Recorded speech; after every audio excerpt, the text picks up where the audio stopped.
അപ്പൊ നമുക്കിന്ന് ബ്രേക്ക്ഫാസ്റ്റിന് നല്ലൊരു ചപ്പാത്തിയും മുട്ട റോസ്റ്റ് ആയാലോ? അപ്പൊ നമുക്ക് ചപ്പാത്തിയും അതുപോലെ അടിപൊളിയായിട്ടുള്ള നല്ല തിക് ഗ്രേവി ആയിട്ടുള്ള മുട്ട റോസ്റ്റും കൂടി ഒന്ന് കഴിച്ചു നോക്കിയാലോ? അപ്പൊ ഈ ചപ്പാത്തിയുടെയും മുട്ട റോസ്റ്റിന്റെയും പ്രത്യേകത എന്താണെന്നറിയാമോ? നമ്മൾ ഈ മുട്ട റോസ്റ്റ് കുക്കറിലാണ് ചെയ്തിരിക്കുന്നത്. ഉള്ളി വഴറ്റാതെയും മറ്റു കാര്യങ്ങളൊന്നും എണ്ണയിൽ മുപ്പിക്കാതെയാണ് നമ്മൾ പെട്ടെന്ന് തന്നെ ഇത് തയ്യാറാക്കിയിരിക്കുന്നത്. അതായത് ബാച്ചിലേഴ്സിനും കാലത്ത് ജോലിക്ക് പോകുന്നവർക്കും സമയമില്ലാത്തവർക്കൊക്കെ പെട്ടെന്ന് ചെയ്തെടുക്കാൻ പറ്റുന്ന ഒരു മുട്ട റോസ്റ്റ്. അപ്പൊ ഇതൊന്ന് കണ്ടു നോക്കൂ. അപ്പൊ ഈസി മുട്ട റോസ്റ്റിന് വേണ്ടിയിട്ട് ചെറുതാണെങ്കിലും അതുപോലെ എത്ര ഗ്രേവി വേണം അതിനനുസരിച്ചും സവോളയുടെ എണ്ണം കൂട്ടേണ്ടതാണ്. ഇതിലേക്ക് കുറച്ച് വെളുത്തുള്ളി വേണം. ഇതിലേക്ക് 5-6 കാന്താരി മുളക് എടുത്തിട്ടുണ്ട്. ഒരു ചെറിയ കഷ്ണം ഇഞ്ചി എടുത്തിട്ടുണ്ട്. കയ്യിലുള്ള ഏത് പച്ചമുളക് വേണമെങ്കിലും യൂസ് ചെയ്യാം. എരിവൊക്കെ നോക്കിയിട്ട് വേണം ചെയ്യാമെന്ന് മാത്രം. ഇതൊക്കെ ഒന്ന് കട്ട് ചെയ്തിട്ട് നമുക്ക് സെറ്റ് ആക്കിയിട്ട് വെക്കാം. ഇനി ഇതിലേക്കൊരു വലിയ തക്കാളി എടുത്തിട്ടുണ്ട്. അത് നമുക്ക് കഷ്ണങ്ങളായിട്ട് ഇട്ട് കൊടുക്കാം.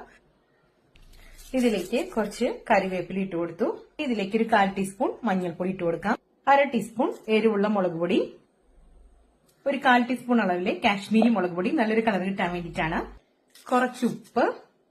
ഇനി ഞാൻ ഇതിലേക്ക് 1/2 ടീസ്പൂൺ ഗരം മസാല, ഞാനിവിടെ വീട്ടിൽ പൊടിച്ചെടുത്ത ഗരം മസാലയാണ് ചേർക്കുന്നത്.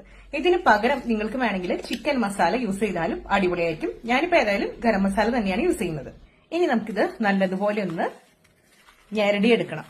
സവോളയും തക്കാളിയും നമ്മൾ ചേർത്ത പൊടികളും എല്ലാം കൂടെ തന്നെ നല്ലതുപോലെ ഒന്ന് ഞെരടിയെടുക്കണം. ഇനി നമുക്കൊരു കുക്കർ എടുക്കാം. ഇതിലേക്ക് 1 ടീസ്പൂൺ വെളിച്ചെണ്ണ ഒഴിച്ചു കൊടുത്തു. ഒരൽപ്പം നെയ്യ് ഇട്ട് കൊടുത്തിട്ടുണ്ട്. ഇത് നിങ്ങൾക്ക് വേണമെങ്കിൽ അവോയ്ഡ് ചെയ്യാം. അതായത് നിങ്ങൾക്ക് നെയ്യിന്റെ മണമൊന്നും ഇഷ്ടമല്ലെങ്കിൽ വേണമെങ്കിൽ അവോയ്ഡ് ചെയ്യാം. പക്ഷെ ഇങ്ങനെ ചേർക്കുമ്പോൾ ഒരു പ്രത്യേക ടേസ്റ്റ് ആണ്. ഇനി ഇതൊന്ന് പതുക്കൊന്ന് ചുറ്റിച്ചു കൊടുക്കാം. ഇനി ഇതിലേക്ക് നമ്മൾ ഞരടി വെച്ചിരിക്കുന്ന സവോളയും തക്കാളിയും ബാക്കി എല്ലാ ഇൻഗ്രീഡിയൻസ് ഉണ്ടല്ലോ അതിട്ട് കൊടുക്കാം. ഒരു 1/4 കപ്പ് വെള്ളം കൂടെ ഒഴിച്ചു കൊടുക്കുന്നുണ്ട്. ഇനി ഇത് നല്ലതുപോലെ ഒന്ന് മിക്സ് ചെയ്യാം.